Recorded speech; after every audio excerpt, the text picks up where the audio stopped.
Awesome job with the 3 chord changes.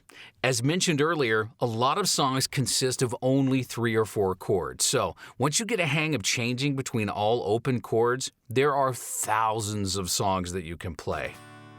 You've probably noticed that the more you play, the more your muscle memory starts to kick in. And by practicing regularly, your muscle memory will develop a lot faster. So try to practice short sessions as often as you can. Soon, your fingers will automatically move to the correct positions without you even thinking about it. And that way, you can focus less on your finger positions on the fretboard and more on the music. In the previous level, the chords shared similar shapes and fingering, which made them easier to change between.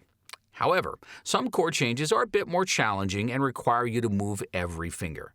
In this level, you'll learn to change between D, G, and A.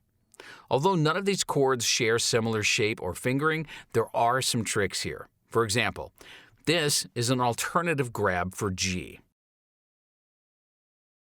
So move your ring finger to the 3rd fret of the B string and use your pinky to fret the high E string. The advantage of using this alternative grab is that when changing from D to G, you can keep your ring finger in the same position and only move the other fingers. Notice how the ring finger doesn't move. Practice on this chord change at least 10 times and see how it feels. Also, warm up and stretch your fingers before you start. This will make the chord changes easier.